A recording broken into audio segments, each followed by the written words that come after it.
जय हिंद साथियों, मैं राहुल आप सभी का एक बार फिर स्वागत करता हूं आपकी अपनी फैमिली ओनली स्टडी में। तो इस वीडियो में हम समझने वाले हैं K6 मिसाइल को। तो वीडियो बहुत ही ज़्यादा इम्पोर्टेंट होने वाली है। आपको बहुत कुछ यहाँ से सीखने को मिलेगा। तो वीडियो को पूरा ज़रूर से देखिएगा। तो आगे बढ़ते हैं। हाल ही में सुनने में आ रहा है कि इंडिया डेवलप कर रहा है K6 मिसाइल। अब ये K6 मिसाइल क्या है? तो ये K6 मिसाइल एक hypersonic submarine launched ballistic missile है। जिसे शॉर्ट फॉर्म में कहें तो hypersonic submarine launched ballistic missile है। अब ये हाइपरसोनिक मिसाइल क्या होती है? तो हाइपरसोनिक मिसाइल ऐसे मिसाइल्स होती हैं जिनकी स्पीड ध्वनि की स्पीड से लगभग 5 गुना से भी ज़्यादा तेज होती है। मान लो ये एक पर्सन है और ये एक पर्सन है, तो इसने इसको आवाज़ दी। तो जितने टाइम में आवाज़ यहाँ तक पहुँचेगी ना, तो उससे ठीक 5 गुना ज़्यादा तेज़ी से ये जो मिसाइल है K6 मिसाइल, ये यहाँ से इस व्यक्ति के पास पहुँच जाएगी। तो आई होप आपको समझ आ गया होगा। और ये अच्छी बात देखो यहाँ पे एक ये है कि ये सबमरीन आप यहाँ पे देख पा रहे हैं। ये सबमरीन से लॉन्च्ड होने वाली बैलिस्टिक मिसाइल है। अब मिसाइल्स वैसे दो प्रकार की होती हैं। एक होती है बैलिस्टिक मिसाइल और एक होती है क्रूज मिसाइल। दोनों के बीच डिफरेंस क्या होता है, मैं आपको बहुत ही सिंपल से शब्दों में समझाने का प्रयास करूंगा। जैसे मान लो यहाँ से लॉन्च हो रही है एक बैलिस्टिक मिसाइल और ये है इसका टारगेट। इसको इसने हिट करना है। तो जो बैलिस्टिक मिसाइल होती हैं वो पहले इन्वायरमेंट से बाहर जाती हैं, फिर दोबारा से इन्वायरमेंट में एंटर करती हैं और अपने टारगेट को हिट कर जाती हैं। तो ये होती है बैलिस्टिक मिसाइल। अब क्रूज मिसाइल क्या होती है? तो मान लो ये यहाँ से लॉन्च करनी है हमने क्रूज मिसाइल और ये है हमारा टारगेट।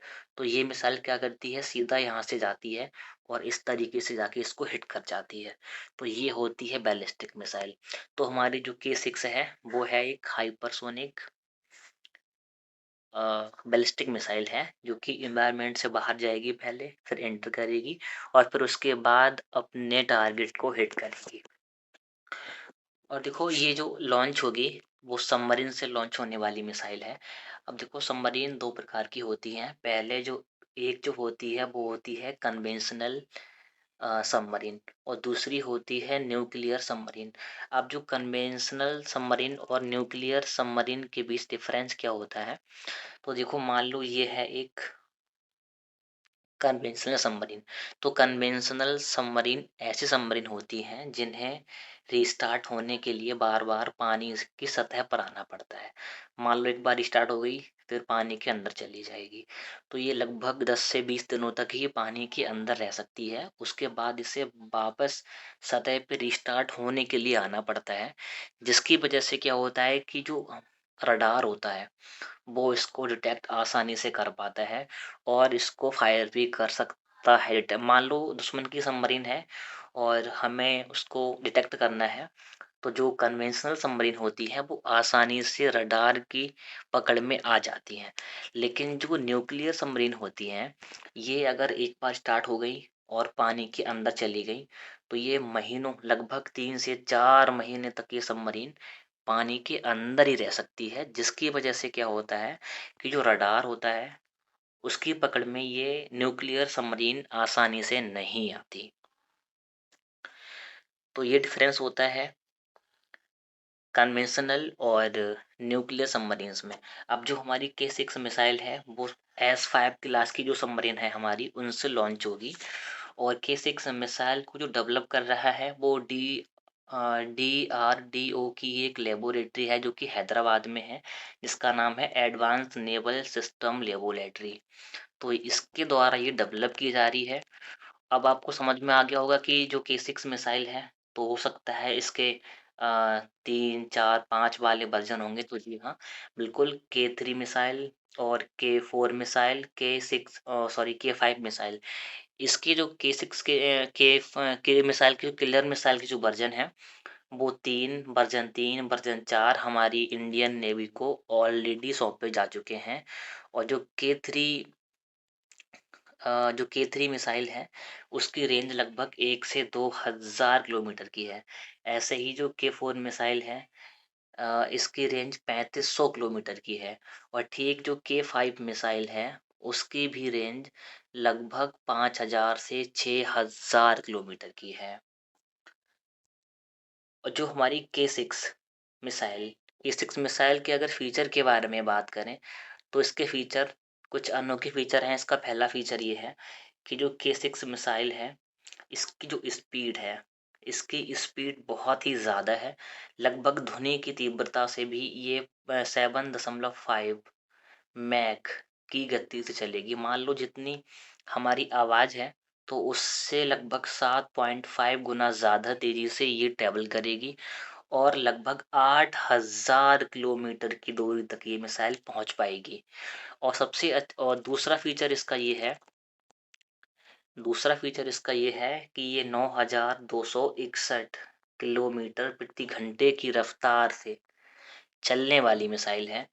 जिससे क्या होता है कि जो रडार होता है उसको डिटेक्ट कर पाना थोड़ा मुश्किल होता है। जो हाइपरसोनिक मिसाइल्स होती हैं वो बहुत तेज गति से आती हैं और काफ़ी दूरी तय करके आ रही होती हैं, तो मेजॉरिटी ऑफ मिसाइल्स अपने टारगेट को हिट कर जाती हैं। जैसे अलग अलग क्या है, अलग अलग कंट्रीज के पास अपना अपना एयर डिफेंस सिस्टम है, तो वो मिसाइल को हवा में ही मार के गिरा देते हैं।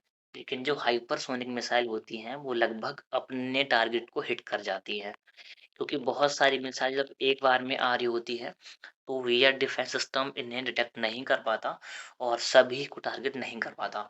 और दूसरा इसका फीचर ये है कि ये मिसाइल कैपेबल है न्यूक्लियर अटैक करने में। मतलब कि अब हमारे महान भारत के पास अगर हम परमाणु अटैक किसी पर करना चाहें तो लगभग 8000 किलोमीटर की दूरी तक हम अपने देश से हमारा टारगेट है उसको हम हिट कर पाएंगे।